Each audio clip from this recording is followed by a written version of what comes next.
Hello friends, myself Malay Sharma and I am your biology faculty from Career Vision Academy।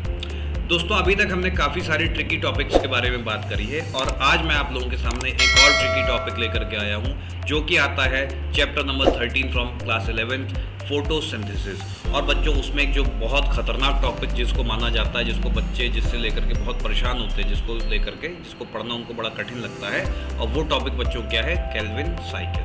ठीक है, तो आज हम लोग प्रयास करेंगे कि हम इस टॉपिक को जितना इजी तरीके से पढ़ सकें उतना अच्छा है। ठीक है, देखिए बच्चों, हम लोगों ने क्या करा था, जब हम लोगों ने फोटोसिंथेसिस चैप्टर पढ़ा, या आप लोगों ने जब फोटोसिंथेसिस चैप्टर कभी पढ़ा होगा तो आप लोगों ने उसमें एक टॉपिक ये पढ़ा होगा या एक बात ये देखी होगी कि उसमें आपको ये बताया गया था कि जो फोटोसिंथेसिस होता है उसमें दो प्रकार की रिएक्शंस होती है ना। तो कौन कौन सी रिएक्शंस होती हैं, है ना। जो रिएक्शंस हैं वो दो टाइप की हैं, कौन कौन सी हैं। तो आप लोगों को बताया गया कि एक रिएक्शंस जो होती है उनको आप कहते हैं लाइट रिएक्शन, है ना। और जो दूसरी प्रकार की बच्चों रिएक्शंस होती हैं उनको आप कहते हैं डार्क रिएक्शंस। ठीक है, इस चीज को आप लोग याद रखें। तो होता ये है कि जो लाइट रिएक्शंस होती हैं उसमें हम क्या करते हैं, उसमें हम लोगों का जो टारगेट होता है वो ये होता है कि सनलाइट की प्रेजेंस में आप क्या करिए कि दो चीजें बना दीजिए, एटीपी और NADPH। एटीपी और NADPH। देखिए हम लोग ये बात जानते हैं कि जितनी भी एनर्जी धरती पे मौजूद है उसका एकमात्र सोर्स अगर कोई है तो वो है सन। ठीक है, तो सन की जो एनर्जी होती है बच्चों, हम क्या करते हैं उसको, प्लांट्स क्या करते हैं बेसिकली, उसको एसिमिलेट करके एटीपी और NADPH की फॉर्म में क्या कर लेते हैं, स्टोर करके रख लेते हैं। ठीक है, इस चीज को आप लोग याद रखें। तो लाइट रिएक्शन का हमारा पर्पस यही होता है कि हम क्या करें, क्लोरोप्लास्ट नाम की हमारी जो सेल ऑर्गेनल है उसमें जो ग्रेना नाम का पोर्शन होता है ना, जो grana coin stack like structure होता है, उसकी जो थाइलाकोइड मेम्ब्रेन है जिसमें क्लोरोफिल नाम का पिगमेंट पाया जाता है, उसकी प्रेजेंस में हम क्या करें, इन दो चीज़ों को बना लें, है ना। थाइलाकोइड मेम्ब्रेन में ही बच्चों क्या होता है, लाइट रिएक्शन होती है और उससे जो चीज़ बनती है वो है एटीपी और NADPH। आप लोग मेरे ख्याल से जानते भी होंगे ये चीज़ क्या है। जैसे एटीपी की फुल फॉर्म होती है एडिनोसिन ट्राइफॉस्फेट, और NADPH क्या होता है बच्चों, निकोटिनामाइड एडिनाइन डाइन्यूक्लियोटाइड फॉस्फेट। और अगर इसके आगे H लगा हुआ है तो उसका मतलब ये है कि ये रिड्यूस हो चुका है। ठीक है, इस चीज़ को आप लोग याद रखें। सिमिलरली बच्चों, हम लोगों को क्योंकि लाइट रिएक्शन नहीं पढ़नी है, हम लोगों को जो चीज़ पढ़नी है वो है बच्चों हमारी डार्क रिएक्शन। तो डार्क रिएक्शन बच्चों क्या होती है, लोगों को लगता होगा कि ये अंधेरे में होती है, लेकिन ऐसा नहीं है। देखिए लाइट रिएक्शन वो रिएक्शन है जिनको होने के लिए, जिनको कैरी आउट होने के लिए लाइट की प्रेजेंस ऑब्लिगेटरी है, जबकि डार्क रिएक्शन बच्चों क्या चीज़ है कि ये लाइट की प्रेजेंस के बिना भी हो जाती है। ठीक है, इस चीज़ को भी आप लोग याद रखें। तो देखिए लाइट रिएक्शन का तो पर्पस हम लोगों को समझ में आ गया कि लाइट रिएक्शन का पर्पस होता है एटीपी और NADPH का फॉर्मेशन। और ये वो मॉलिक्यूल्स हमने बना लिए हैं जिन्होंने क्या करा है बेसिकली कि सन की एनर्जी को एसिमिलेट करके रखा हुआ है अपने अंदर। तो इस वजह से आप इनको क्या कहते हैं, एसिमिलेटरी पावर भी कहते हैं। ठीक, अब देखिए डार्क रिएक्शन का बच्चों जो टारगेट होता है वो ये होता है कि जो लाइट रिएक्शन में ये एटीपी और NADPH बनाए गए हैं इनको यूटिलाइज करके ग्लूकोज बना लेना, है ना। इनको यूटिलाइज करके ग्लूकोज बनाने का जो प्रोसीजर होता है उनको डार्क रिएक्शन कहते हैं। ठीक है, इस चीज़ को याद रखें। और डार्क रिएक्शन जो होती है बच्चों, उसमें जो सबसे इंपॉर्टेंट चीज़ है वो है आपकी केल्विन साइकिल। ठीक है, ये इकलौता ऐसा मैकेनिज्म है जो कि क्या कर सकता है, आपके लिए ग्लूकोज बना सकता है। अब इसको लेकर के कुछ लोग ये कह सकते हैं कि अरे सर C4 साइकिल जो होती है उसमें भी तो ग्लूकोज बनता है, लेकिन भैया जो फाइनल कार्बोक्सिलेशन होता है या फाइनल ग्लूकोज फॉर्मेशन होता है वो उसमें भी C3 के माध्यम से ही होता है। आप लोग जाकर के NCERT में भी देख सकते हैं ये चीज़। ठीक है, तो इस चीज़ को भी आप याद रखें। तो अब हम लोग बिना देर करे C3 साइकिल हमारी, या जिसको हम केल्विन साइकिल भी कहते हैं, उसको शुरू करते हैं। देखिए बच्चों, मैंने अभी एक नाम लिया C3 साइकिल, है ना। तो देखिए ये कुछ और नहीं है जो आपकी C3 साइकिल है, it is nothing but a different name for Calvin cycle. कारण क्या है, देखिए आप C3 साइकिल बच्चों इसको इस वजह से कहते हैं कि जब केल्विन साइकिल शुरू होती है तो उसमें जो सबसे पहला प्रोडक्ट बनता है वो 3 कार्बन का है, देखिए, है ना। तो ये 3 कार्बन का एक प्रोडक्ट बन गया।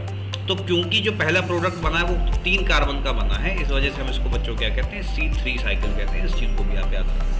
अब देखिए किस तरीके से शुरू होती है, ये इसको ज़रा समझने का प्रयास करते हैं।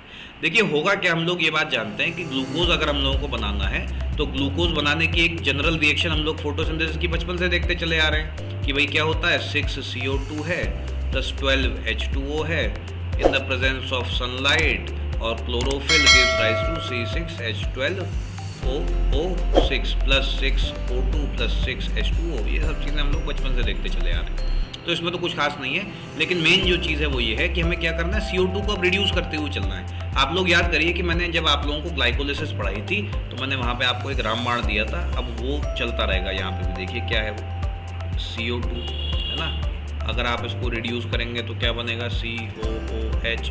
इसको भी रिड्यूस कर देंगे तो क्या बनेगा बच्चों, इसको रिड्यूस कर देंगे तो बनेगा CHO। इसको भी रिड्यूस कर देंगे तो जो चीज़ बनेगी वो बनेगा एल्कोहल, और इसको भी कर देंगे अल्टीमेटली रिड्यूस तो जो चीज़ बन जाएगी वो बनेगा हाइड्रोकार्बन।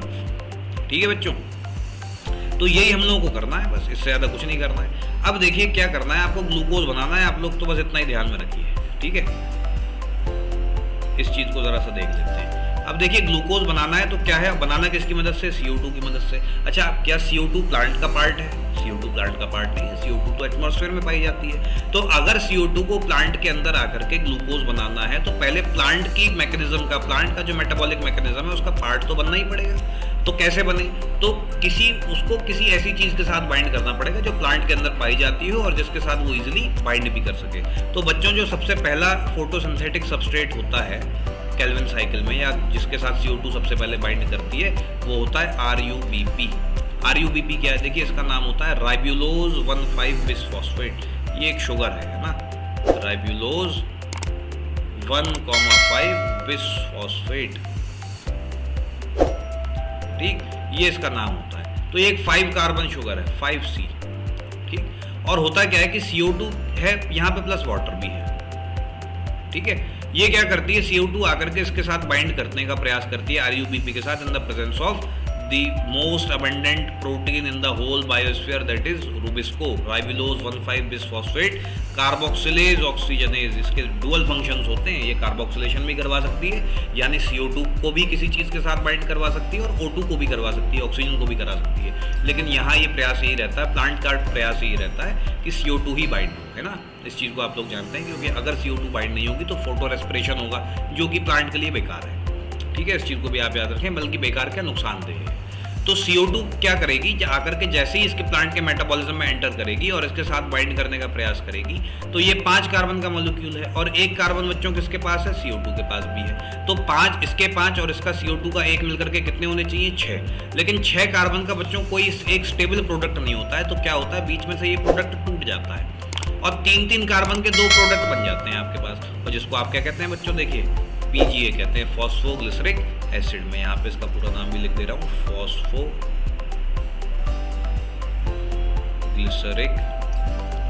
एसिड, ठीक है। अब देखिए क्या बना, CO2 से एसिड बन गया। अल्टीमेटली बच्चों हुआ क्या है, यहाँ पे रिडक्शन हो गया है, तो इस वजह से CO2 ने खुद को रिड्यूस करके बच्चों क्या बनाया है, एक कार्बोक्सिलिक एसिड बनाया है, ठीक है। तो इस चीज़ को भी आप लोग ज़रूर याद रखें। तो देखिए रिडक्शन के लिए कौन रिस्पॉन्सिबल हो सकता है CO2 के, ये जो वाटर यहाँ मौजूद है, जब ये क्या करेगा H+ और OH- में टूटेगा तो ये क्या करेगा, ये अपना H से दे देगा, तो ये क्या बन जाएगा भाई, COOH, है ना, एसिड बनाने में हेल्प करेगा। तो ये चीज़ आप समझ जाइए। तो क्या बन गया, 3-3 कार्बन के 2 मॉलिक्यूल बन गए, जिसको आप क्या कहते हैं, फॉस्फोग्लिसरिक एसिड। लेकिन देखो बच्चों गौर ये करो कि फॉर एग्जांपल मैंने इसको क्या करा, इसको मैंने ऐसा करके कर दिया कि ये CO2 का कार्बन है और इसमें से CO2 का कार्बन रहा ये, है ना। अब जो 2 मॉलिक्यूल बच्चों बने हैं उनमें से मात्र 1 मॉलिक्यूल के पास ही क्या है, CO2 वाला कार्बन है। और हम लोग ये भी याद रखते हुए चलेंगे कि ग्लूकोज बनाने के लिए CO2 के 6 कार्बन चाहिए, 6 के 6 CO2 के मॉलिक्यूल होने चाहिए, ठीक है। अब देखिए आप इसको फर्दर रिड्यूस करेंगे। रिड्यूस आपने किसकी मदद से करा, इसको NADPH। अब आप लोग याद करिए कि ATP और NADPH आपने कहाँ बनाए थे, लाइट रिएक्शन में बच्चों बनाए थे, और इनकी मदद से ही मैंने आपसे क्या कहा था, इनकी मदद से ही आप अल्टीमेटली क्या करेंगे, ग्लूकोज बनाएंगे, ठीक है। तो आपने यहाँ पे इंटरमीडिएट कंपाउंड्स भी बनते हैं, उनका यहाँ पे जिक्र नहीं है, तो मैं भी उनको यहाँ पे जिक्र उनका नहीं करूँगा। वैसे 1,3 बिसफॉस्फोग्लिसरिक एसिड बनता है, लेकिन उसके बाद रिडक्शन करने के लिए NADPH रिस्पॉन्सिबल है, जो कि उसको फर्दर रिड्यूस कर देगा। और जब इसको फर्दर रिड्यूस कर दिया जाएगा बच्चों, तो जो चीज़ आपके पास बन करके आएगी वो क्या बननी चाहिए, एल्डिहाइड बनना चाहिए। देखिए है ना, एल्डिहाइड बनना चाहिए। तो बच्चों यहाँ क्या बन जाएगा, यहाँ पे आपके पास बन जाएगा G3P। याद करिए जब हम लोग ग्लाइकोलिसिस पढ़ रहे थे तो ये वहाँ भी एक इंटरमीडिएट था, है ना। इसको आप क्या कहते हैं, ग्लिसरॉल्डिहाइड 3-फॉस्फेट कहते हैं। और अल्टीमेटली क्या होता है कि इसमें से जो ग्लिसरॉल्डिहाइड 3-फॉस्फेट है, ये एक प्रोसेस के माध्यम से, जिसको हम क्या कहते हैं, रिवर्स ग्लाइकोलिसिस कहते हैं,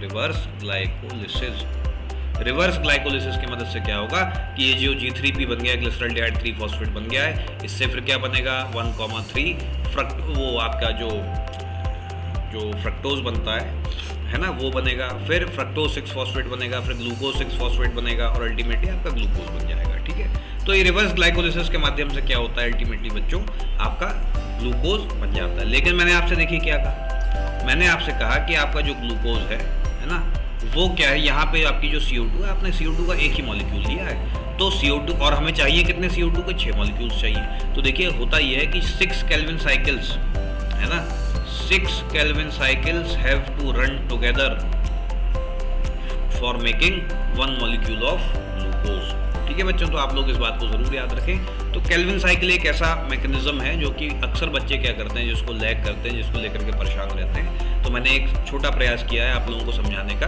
कि केल्विन साइकिल किस तरीके से काम करती है। ठीक है बच्चों, अगर अब भी आपको इसको लेकर के किसी प्रकार का कोई डाउट हो, किसी प्रकार की आपकी कोई क्वेरी होती है, तो आप लोग कमेंट सेक्शन में ज़रूर मेंशन करें। मैं इंडिविजुअली प्रयास करूंगा कि मैं उन सभी क्वेरीज का आंसर करूं। तो थैंक यू बच्चों। My self Malay Sharma, your biology faculty from career vision academy. Thank you बच्चों।